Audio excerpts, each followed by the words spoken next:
Hey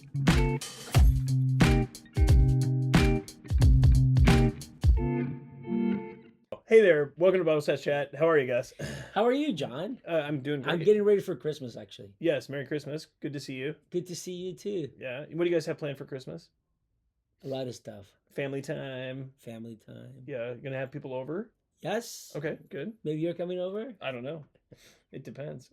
It all It depends. depends what's being offered. Are there steaks? Prime rib. Oh, I could be tucked into prime rib. Yeah. That's fantastic. But prime rib, I meant chicken. But anyway, and pasta. Perfect. Yeah. And pasta. Big Ziti. That's Big Ziti is fantastic. I'm fine. Anyway, I had a question for you. Yeah. Actually, you had a question. Yeah. We were talking about a singleness, and you Yeah. wanted to tell us a story. Yeah. So this is not a Bible/chat. It's gonna be Bible/ Like story time with John. story time with Grandpa John. Yeah. Well, I mean, I look like that. Yeah. Yeah. Yeah, I actually did. I was thinking about this week and just thinking about we have a large young adults group at our church, Yep. and they're fantastic people. Some of the most servant-hearted people. My son is there. Yes, your own son is there. Yeah. When I say some of the most servant-hearted people, You don't mean my son. no, I'm just kidding. He's awesome. But we have this big group of singles, Yeah. and it's I know because I was at one point single, and so were you. Yeah, I was. Yeah. Not for long, but Yeah. We know what it I was taken off the market early. early. But we know what it feels like to be single. It's hard. It's hard to be single, and especially during the holidays, it's challenging. I think you kind of feel this sense like I'm sort of alone. Yeah. I'm kind of isolated in this bubble of singleness. And so I actually have a personal story that I want to share, and it's about a guy named Bill at the church that I was going to when I was single. So I got saved. I came to Christ in a really profound way, and then started going to this church. It was a Bible teaching church. Pastor by a guy named Ken, fantastic guy, preached the word, super blessed by him and his heart. He's still a pastor. And there's a guy at the church named Bill, and at the church I started going to, there were 10 single guys and one single girl. So, I knew Alyssa. there was no chance. No, it wasn't even her. Oh, yeah. So I knew there was no chance. So there's 10 single guys, and all of us kind of knew like there's really no one to marry. I mean, it's a small church, small Bible teaching church, which by the way, all these guys got married. They're all married now. So, but There's a moral.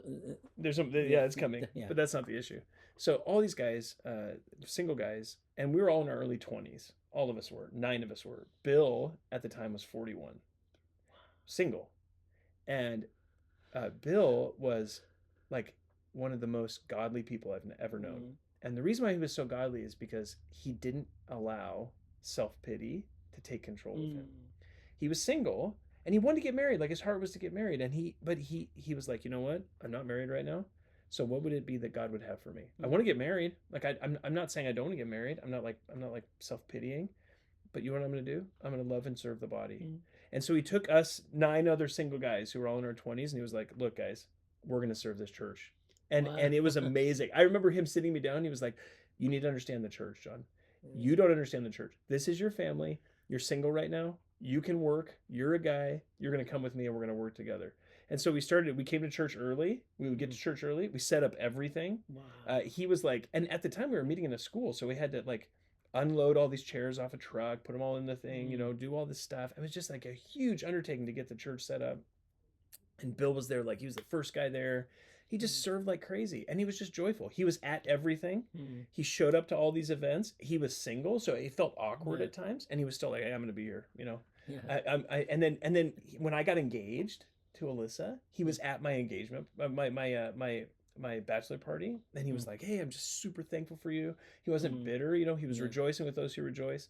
He just had this he was just always like, hey, you know what? I'm going to trust the Lord, and I'm going to walk with Christ, and I'm going to serve the church, and I'm going to train these guys to do that. And it was incredible. It was absolutely incredible. And the Lord used him in really profound ways. All of the guys who were sort of under him were trained into righteousness and into a biblical view of the church. And really a lot of the ways that I view church now are the fruit of Bill's ministry. Wow. So just as a word of encouragement to the singles out there, if you're single, you can be used of God to shape people who are younger than you. And it was really a profound thing to be shaped by him.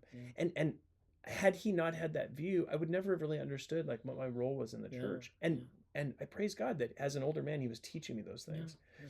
And I'm always telling the guys in our ladies and guys in our young adults group, grab someone who's younger than you and train them to love the Yeah. church, because I watched that happen for me. Yeah. And it was really one of the most profound things that I've ever learned. Hmm. In God's providence, a couple years after we moved away, Bill ended up meeting a lady whose husband had died, and she had 4 kids, Wow. and she needed a husband, and Bill was the best with kids. He was always very kind, cared for them. He would like serve them, and they ended up getting married. They moved to the East Coast, Wow. but they're great. They have a super sweet family.